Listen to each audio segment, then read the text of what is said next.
We're here because free speech is under attack. We're here because people are being convinced that socialism works. We're here because people are being judged guilty until proven innocent. We are fighting back with facts. This is not a safe zone, so buckle up, Buttercup. This is the raw, naked truth.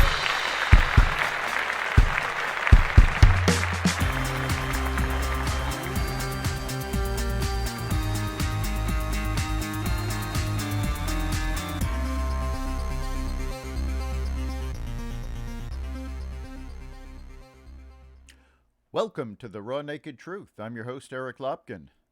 The Russian invasion of Ukraine continues. Every major international leader except President Xi of China has condemned the attack. While the United States has increased sanctions and sent more troops to NATO countries, a recent poll showed that 53% of Americans feel Biden is not being tough enough on Russia. There is good news, however. It looks like the Russians, as well as the rest of the world, has underestimated the resolve of the Ukrainian and Russian people. Thousands of Russians took to the streets to protest their country's invasion of Ukraine. 1,800 Russian citizens were arrested in these protests. As you may know, street protests in Russia are illegal, and yet thousands of people came out to make their voices heard that they do not support their own country's invasion. Meanwhile, the Ukrainian army has held up better than expected. The Russian invasion is not going as smoothly as Putin hoped. Their troops are facing greater than expected resistance. Ukraine is now supplementing its military with civilian militia who are also fighting the Russian troops. Civilians are lining up to get weapons from the military so they can defend their homes and contribute to the fight against Russia. Over 18,000 weapons were handed out just today. This is not to say that Putin is not a danger. He has indicated that he intends to take Ukraine and has made comments that he wants to push into Poland and the Baltic states. That would bring him into direct conflict with NATO, and America would be obligated to send troops to defend our NATO allies. Putin has said he wants regime change in Ukraine.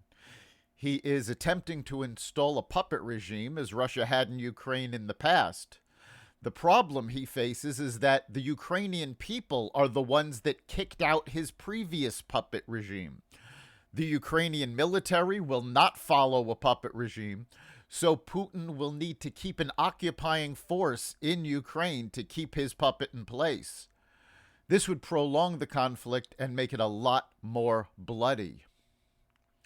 Another situation of great concern is that Russia has taken the area around Chernobyl. Our listeners will remember Chernobyl as the site of the worst nuclear accident in history.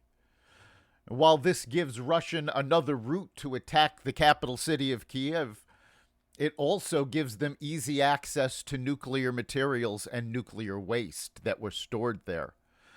If pushed far enough, would Putin consider using dirty bombs?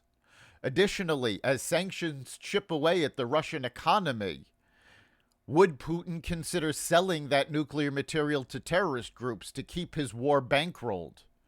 We don't have an answer to this, but it is a major concern.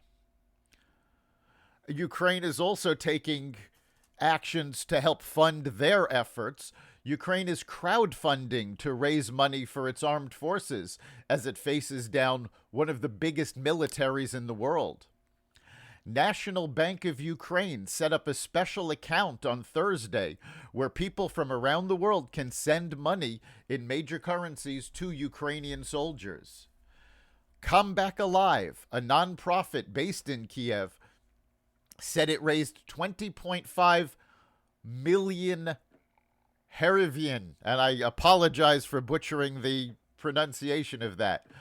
But that's the Ukrainian currency, and it is the equivalent of $673,000 in one day to support the Army. According to a Facebook post, Army SOS is accepting donations and equipping the military with new technology, such as tablets.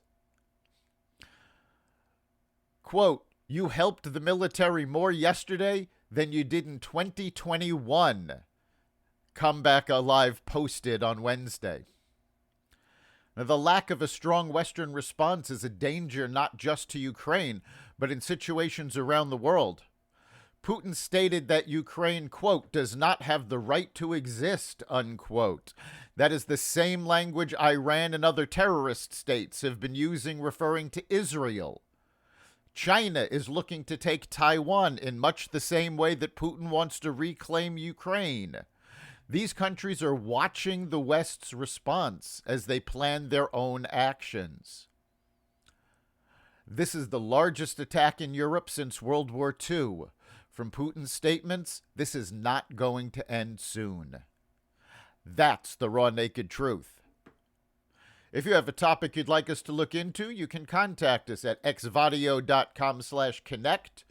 You can catch this episode, as well as the rest of the Xvadio Podcast Network, at xvadio.com/podcasts, the Apple Podcasts app, Google Podcasts, Spotify, iHeartRadio, Stitcher, Amazon Music, Audible, and wherever you find podcasts. We'll see you next time.